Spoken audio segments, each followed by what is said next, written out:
Okay, up to your front, we've got Emily. She's a friend and coworker. Over there, we've got a Boo-Boo. He is also a friend and coworker. Right there, we've got Alan Moya. He was here last go-round, friend and coworker. And here we have Sarah Beth Roach, who is also a friend and coworker. Okay. I have here marshmallows.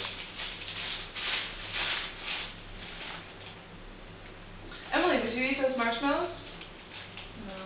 No? No? You wouldn't eat them? How about you? Nah. You've been to Iraq. How about you? No. No? What about now? Would you eat them now? Definitely not. And why would you not eat those marshmallows? Dirty. They're dirty. What makes them dirty? Dirt. Dirt on the ground? Maybe some germs mixed in there, some microbial, some things that are going to make you sick? Sure. Really? Okay. Well, how about this? Ew, wait a minute. That one's got a dog here. You've been to Iraq. I don't even want to hear it. So I just ate dirty marshmallows. What if I told you they really weren't that dirty? And they were actually going to help my system, my immune system, protect me from more harmful substances. How about that? Would you eat those marshmallows now?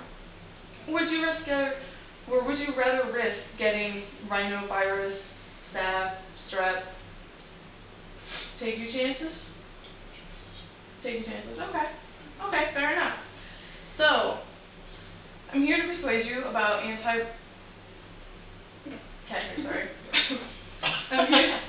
here to persuade you about antibacterial, antimicrobial, and using products such as this. Mr. Clean kills 99.9% of germs. Or how about, Bath and Body Works rather you can have this, by the way. I know you're looking for it. And this is another big one, especially in our profession, that we use. Hand sanitizer, there you go, waterless, basically, meaning that's the big thing on that. So, these are words that we hear every day, and it's on TV, antimicrobial, antibacterial. You go to the store, you want to buy something that says antibacterial, antimicrobial because you believe it kills more germs. Well, in reality, there was a study done by a PhD scientist, James Cohen, that actually came out in Science magazine, and it was actually shown that kids that eat their boogers tend to be healthier than kids that don't. Why? Your mucosa actually trap all the bacteria and everything that you're inhaling. So when those kids eat those, they're ingesting those germs. So their little immune systems are being assaulted by all these germs, and their immune systems are doing exactly what their immune systems do, making them immune to those germs that they're eating. So next time Kane's picking your nose, you might want to be like, you might want to eat that. Because it has been proven that their little immune systems are healthier. And of course we want to keep a clean and tidy house, so we all go for, I should just pull this off from my sink, this is Mr. Clean. And it says right here, it kills 99.9% of bacteria. So now you're cleaning your house and everything is 99.9% bacteria free. But what about that 0.01% of bacteria that it won't kill? Thinking logically, that sounds like a pretty strong bacteria. Things like bleach and clomicin won't kill, which is actually what's found in most of your antibacterial, antimicrobial soaps, detergents, cleaners. So now you have this one little germ that's running around your house. Well, since it's killed all the other germs, this one little germ now has free reign of your house and has no other germs to contend with. So that sounds like a pretty big germ. I don't think I'd want it anywhere near my body, because you think about it, you still touch surfaces and you touch your face, so you're still getting those germs in. So without anything else, it now has the chance to actually grow and possibly mutate into something that we call superviruses and superbacteria. Such bacteria are things like staph, strep, things like that, and we all work in a healthcare profession, and staph, as we know, is an extremely contagious, extremely dangerous disease that kills people. And you could actually call it a supervirus or superbacteria due to the fact that there's a lot of antibiotics that it is immune to. So, you figure you now have this one germ that, good old Mr. clean hair, soft scrub, whatever, couldn't kill, and now has a chance to mutate in your home. Sounds lovely, not really.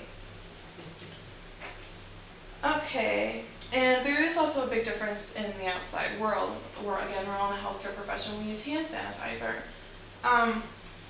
The SBA actually did a study, and there was a board of advisories, and there was an 11-to-1 vote that washing your hands is much better than using waterless hand sanitizer. It actually kills that 0.01% of germs that we're now worried about, and it's now left over from good old Bath and Body Works Japanese cherry blossom antibacterial waterless hand foam.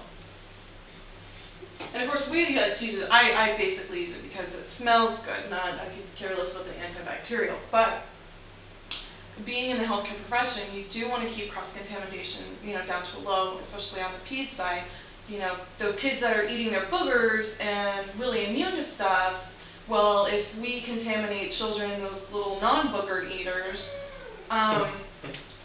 their little immune system can't handle those germs. So, we do want to use the hand sanitizer because we're constantly moving from one place to another. But you always want to just go with general soap and water because it's going to kill that 0.01%. And the FDA is around, for a reason, and they've done the study that soap and water is better. I'm going to go with soap and water. And another thing also found in these three things, you do have an alcohol base, but they add what's called triclosan and triclocarbon. They're more common substances found in these types of products. And the CDC has actually done a study on groundwater and soil, and they found that these substances actually do not deteriorate in the atmosphere, that they will build up in groundwater and soils. So, okay, that sounds great. This is a basic component in germ fighting.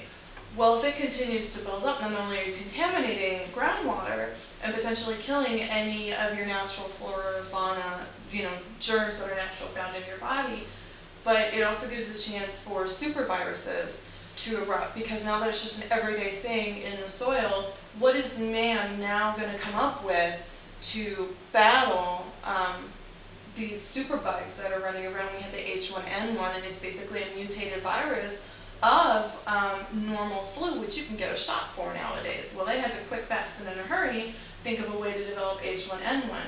Well, what if you have something like staph living in the ground that is now immune to basic alcohol? Now you have to come up with something different to battle it with. So basically, when it gets right down to it, I'm going to take soap and water over any of these products any day. I'm still going to clean my house, don't get me wrong, but you might want to, and we're a generation of label readers, you might want to make sure you're reading your labels and find things that don't have those two products in it. Maybe something that's a little more natural. Windex, Johnson & Johnson has an organic line of cleaners and such, so I think they're a little better in battling. And of course, use soap and water whenever it's readily available, just because it's not going to destroy the atmosphere. It's going to kill that 0.01% we're worried about, and in the future, let your kids eat their boogers. It's going to help them in the long run. That concludes my speech. Thank you. Good, thank you.